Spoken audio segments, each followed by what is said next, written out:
So the Blazing Sun Tier 5 Desperado has been getting a lot of love from Ninja Kiwi lately, and to that end, it's not only been, just the buff to Tier 5, but the entirety of the top path, top to bottom, has been getting a lot of changes. So let's try and beat Sunset Gulch on Chimps. I've not completed this map yet. I've played it on Chimps, but I've not actually completed the map on Chimps, so we're going for a black border, actually. So we're gonna try and play a clean game in this one, so no, weird towers or experiments. And let's see if we can afford the Desperado, which is 325. I want to have him like right here on this pillar, which was, I'm pretty sure, made specifically for the top Desperado when creating the map. There we go. And you can actually have him like this, but you can also move him a little bit further back, and that's exactly what I'm going to do. I'm going to have him like this. The reason being that all these top hat upgrades give him a lot of extra attack speed if he's further away from the balloons, but also the fewer balloons are in radius, he attacks faster. To that end, I also brought Eti as the hero because Eti has this aura which gives all nearby towers extra range, and that's going to be nice, but let's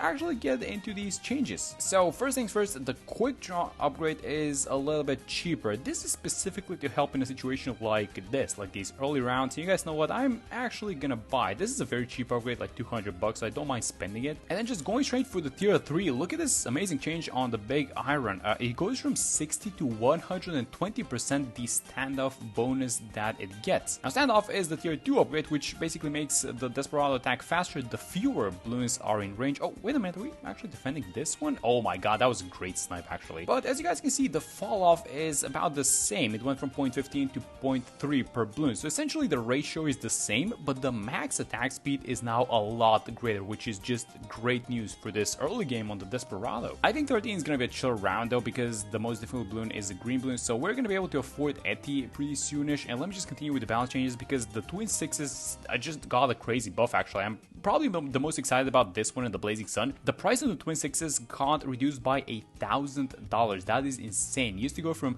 5.8 and now it goes for 4.8. That is just a crazy price decrease. What they also did is they increased the damage of the Twin Sixes. It goes from 5 to 6. Now you guys might think that this is not like a significant thing, but trust me, this is actually huge, because a ceramic layer has, well, I guess 18 HP when you express it in layers, right? And so previously the Twin Sixes would attack a ceramic balloon and it will go something like leaving eventually the rainbows into green balloons, which would just create a huge mess. Now the Twin Sixes can actually 3-shot the entirety of ceramic layers. 2 shots leaves everyone to black and white balloons, and then he can just 1-shot the black and white balloons, which is just absolutely amazing. And finally, the Blazing Sun changes. So you guys know that when he attacks after several attacks, actually it's 50 attacks, he sets balloons on fire. So what they did is they increased the pierce and the radius of the fire, but also they increased the damage that the fire does. Okay, so 33, the only camo that we currently have is Eti, so I'm gonna get the Eagle Eye. Then let's buy some upgrades on this guy. Let's buy the big iron finally. Yeah, we should be able to see it around like this one, like 35, and then maybe 36 because of these huge waves of pink balloons. The druid is gonna do a lot of work, but basically this guy is just attacking a lot faster. The damage is still 2, by the way, with the big iron. He just, he just has 6 bullets in his revolver, so I guess it's not a huge increase, but it's a lot better than it used to be. And it's only like a 1.3k upgrade, so it's kind of expected. But the thing that I'm most excited about is this thing, the Twin Sixes, which is now 5.2k on hard mode. This is a very important upgrade for you to get before round 40, and also just making it so much cheaper just gives you a lot of extra firepower. So let's see how the Twin Sixes do now. It's 6 damage as well. Don't forget that, yeah, look at this thing, it's one-shotting the white balloons. Yeah, let's watch the Twin Sixes on 39, and then it's gonna be interesting to watch what happens to round 40. Do we get a spike just to secure the exits, or do we trust these guys? I'm not exactly sure. Oh my god, that's super close to the end. Are we defending this? We are. Alright, so what do we do for the Moab besides using the Eti level 3 ability? Nothing, guys. I'm just gonna trust these boys, and I think, yes, we do get it, and it was actually not even close. Yeah, you can see how much extra damage the Twin Sixes does now, because it's 2 revolvers with 6 shot each doing 6 damage. So each burst is 72 damage, right? And he attacks really fast, especially because these other upgrades in the extra range that we're getting from Eti. Yeah, definitely. Alright, so usually we skip these mid 40s, but I'm actually gonna watch them because this is where the Twin Sixes are supposed to be carrying us, essentially. So let's see how we do versus these 45 ceramics and then the normal ceramics of 47. The 45s, yeah, getting left to like, well, sometimes one-shots them, sometimes I guess the druid one-shots them. Oh, there we go. That was amazing. 2 crits. Actually, giving him extra range works very well with the crits, because the further the balloons are, the higher the chance for critting. I'm just gonna use Eti's level 3 ability just to be safe on 47. 87, and we're getting very, very close to the new Blazing Sun, guys. Alright, so this is basically going to be the riskiest round we've played so far. Now, I do have an emergency solution, which is just going to be upgrading the sniper to like 023 or something like that, but I would rather just try and survive with the Eti level 3 ability and just the 26s, and I'm just going to be spamming this Blazing Sun button. So he's set on strong, we need 18.9, and spamming the button, there we go, we bought it. Now this guy should be able to just clean out everything that the 50s throw at us with, maybe with the exception of 63 actually, because he's actually becoming really decent. Let's see how we do versus 52. The first mob got, well, disappeared instantly actually. I don't think there's too much point in getting a village or an alchemist to this guy, because you cannot exactly buff the attack speed, but you can buff the interval between attacks. So attack speed buffs are not exactly as potent as they are on other towers. So now we're just one-shotting all these ceramics, and these mobs are not even an issue at this point. So I was just thinking maybe we start getting ready for our game-winning tower. What is that tower gonna be, guys? Do you have any idea? Oh my god. Oh my god, how did I save that? I just clicked some buttons, and for some reason, I guess I upgraded to a bouncing bullet by accident. I wanted to get the bottom pad.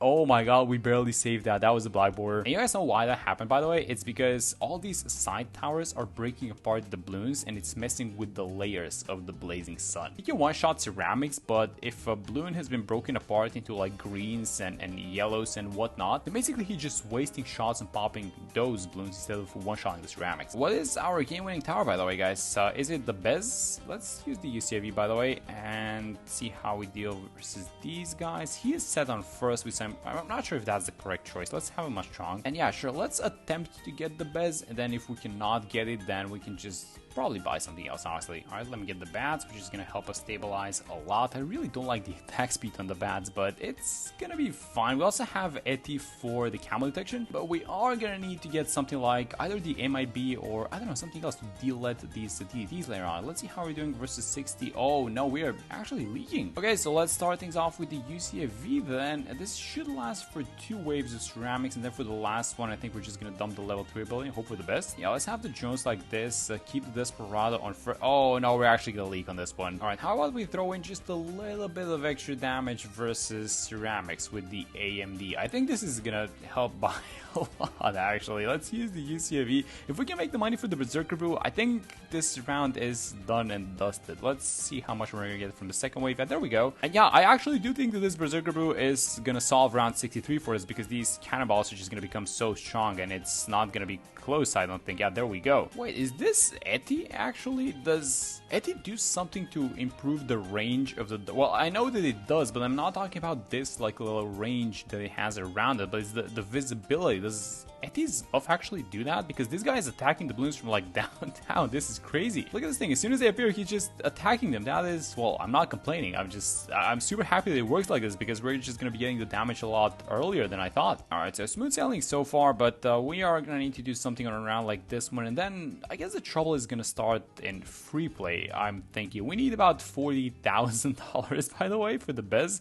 Let's dump the UCAV, because this is going to be an annoying round with all these groups of BFB stacked on top of each other. See if this is gonna... Yeah, there we go. Oh, and look at this thing. It's actually gonna last a little bit in 76, and it's gonna help us defeat it. There we go. Alright, so this is the point in the game at which we're gonna need the Blazing Sun to start doing a lot of work, and especially with this new fire damage over time attack, which supposedly has a lot of pierce, a lot of extra radius, and then does a lot of damage per second. Went from 50 to 75. I also switched this guy to first. Not sure if that's like a good idea or not, but I'm starting to get a little bit more concerned about the small ceramics, because they're not exactly going to be breaking up into small balloons as much. And yeah, I mean, doing well so far. $45,000. We're missing about 17k, I guess. So maybe past the mid 80s, if everything goes to plan, we should be able to buy the Bez. That is a big if, but this is where the Blazing Sun is just going to need to carry. So 45 balloons. How are we doing? Everyone is basically set on fire, which is really good to see. And yeah, for some reason, I don't know, guys. I feel like these first 2 rounds of the 80s have actually been easier than some of the late 70s, honestly. I think it's because we're seeing a lot less small balloons coming out of these ceramics, right?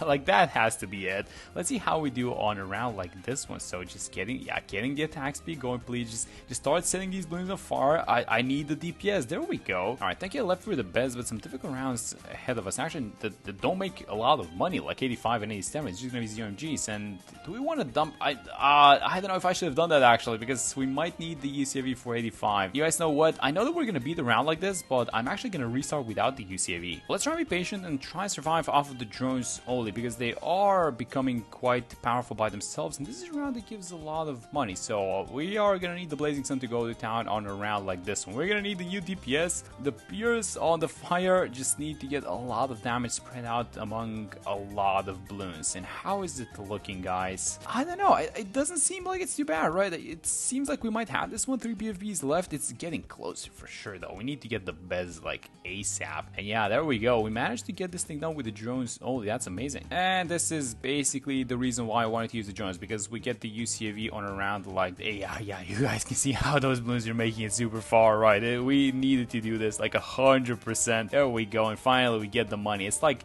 $35 off, but we get the Bez on 86. There we go. Yeah, let's just finish this one off. Get the Bez. This is a huge purchase, by the way. And now next thing, get ready for the DDTs on 90. The Bez does a lot of damage, but he's still going to be helpful in doing a lot of just like this side and single target damage. I think it wouldn't be a bad idea to just have him on strong and just attack the strongest balloons. You know, get a little bit of DPS and some side damage, if you can call it like that, going. So let's see first off how we're doing versus these DDTs. If we can get the AMD at the correct time. Alright, let's try it again, and then if it doesn't work, okay, work this time around. Alright.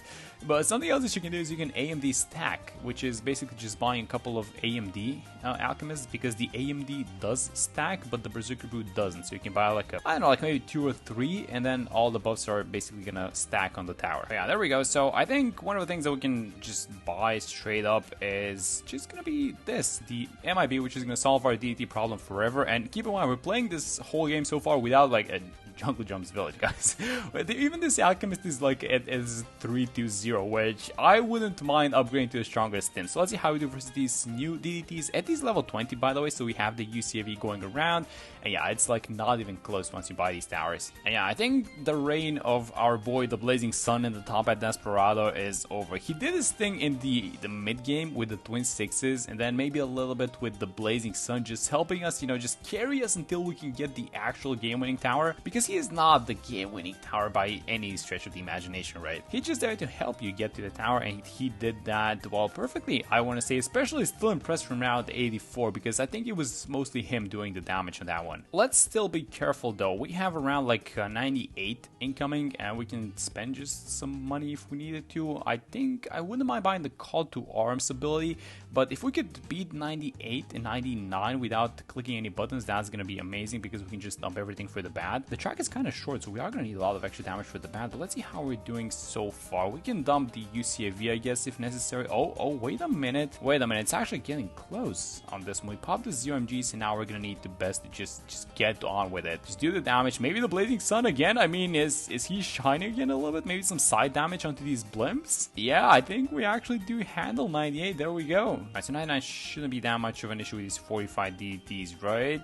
Right, they're getting closer. Oh my god, they're getting super close, but no, we deal with them. That's amazing. And I just ended off. I'm gonna buy like 1 Embrilment for like +1 damage, I guess, in the bat. Let's use the UCAV ability, dump the Call to Arms, and this is gonna be a very, very fast pop on the bat. And there it is. We actually get it done. Now, it wasn't the Black Border per se, but yeah, we saw how good the new Blazing Sun is in the early and the mid game, which is exactly where he's the best at. And that's gonna be it for this one. Thank you guys so much for watching the video, and I'm gonna see you on the next one.